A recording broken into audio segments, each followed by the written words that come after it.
Beleza, turma? Professor Gustavo Lima chegando com mais um resumo da semana. Hoje, resumo da semana 5. E aí, você sabe os tipos de resistência e como ela é definida? Então, venha comigo acompanhar essa revisão na tela. Beleza, então, estamos aqui com o slide da aula expositiva sobre resistência elétrica. Então, vimos em sala que o condutor, quando submetido a um potencial positivo de um lado e um potencial negativo de outro, faz o movimento ordenado dos elétrons, chamado de corrente elétrica. Esse polo negativo empurra os elétrons livres em direção ao polo positivo, que atrai os elétrons livres. E no meio do caminho, esses pontinhos pretos aqui vão representar os átomos do material condutor. Então, esses átomos vão dificultar a passagem dessa corrente elétrica. Então, cada pontinho desse aqui é o átomo do material. E muitos pontos juntos vai gerar uma determinada quantidade de resistência. Então, quanto maior a resistência elétrica, menor será a corrente sob uma mesma tensão elétrica. E o inverso é verdadeiro. Quanto menor a resistência, maior será a corrente quando submetida à mesma tensão. Então a gente costuma brincar na eletricidade dizendo que a corrente é preguiçosa. Se ela tem um caminho mais fácil para passar, ela vai passar em quantidade maior. Na sequência do conteúdo, conhecemos os condutores. Então eles são elementos que possuem baixa resistência elétrica e são utilizados em fios e cabos para a condução da corrente. Por quê? Porque nos fios e cabos metálicos a corrente flui com maior facilidade. E os principais materiais que constroem os fios e cabos nessa característica de fluir com facilidade são os metais e as ligas metálicas. Nos metais destacamos o cobre, que é o metal mais utilizado para produzir fios para baixa tensão, residenciais e industriais. E para alta tensão destacamos o alumínio, por ser leve. Então aquelas torres de transmissão que a gente vê na estrada quando viaja, ou em alguma matéria na televisão, são cabos de alumínio, enquanto que nas residências, comércios e indústrias, cabos de cobre. Na sequência também aprendemos sobre os isolantes, são materiais com alta resistência, então sempre se lembrar, alta resistência é baixa corrente, então por isso que os isolantes protegem do ser humano levar choque.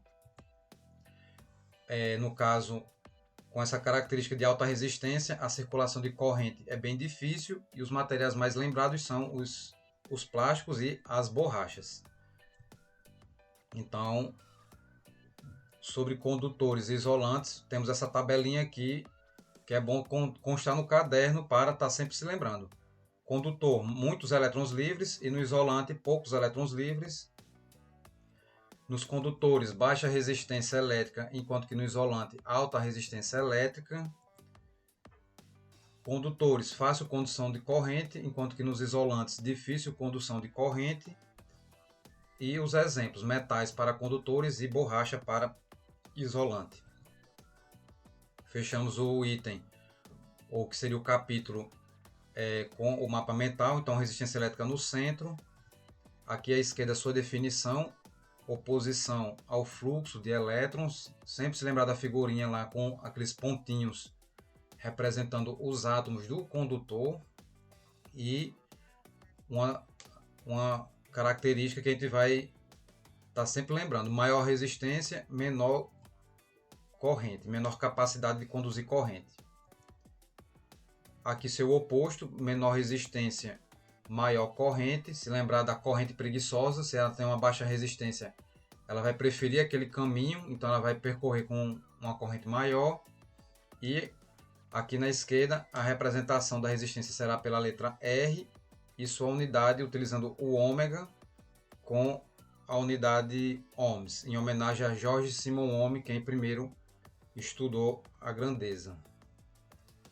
E passamos para o código de cores. Então tivemos uma aula prática em que foi dado diretamente o valor do resistor, 470, 1200 ohms e 30k ohms. Então nessa aula dessa semana 5, aprendemos como é que se chega nesse valor teórico ou valor nominal. Então se utiliza o código de cores. Por quê? Porque utilizar números impressos num resistor tão pequeno, com o tempo aquele número iria se apagar e você perderia aquela informação. Então, com o código de cores, mesmo que ela se desgaste de um lado do resistor, provavelmente embaixo vai estar preservado. Então você vai poder retirar da placa, por exemplo, e poder conferir as cores.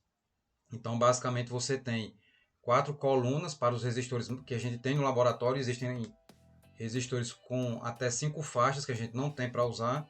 Então, esses com 4 faixas, o primeiro dígito ou a primeira faixa, o segundo dígito ou segunda faixa são números que a gente vai escrever diretamente.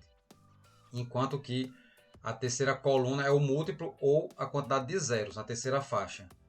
E por último, a tolerância. Então, como eu comentei em turma, como eu reforcei que só tem resistores do tipo ouro no laboratório, então é colocar mais ou menos 5%, que não tem muito o que estar se preocupando. Então aqui eu trago um exemplo. Nesse exemplo aqui, vamos acompanhar aqui com a caneta. Se eu tenho, primeiro passo, o ouro é na direita, porque não existe ouro, valor de ouro na primeira nem na segunda coluna. Então a primeira coisa a se fazer é colocar o ouro na direita, ok aqui. Primeira cor, marrom, marrom é 1. O verde, o dígito é 5.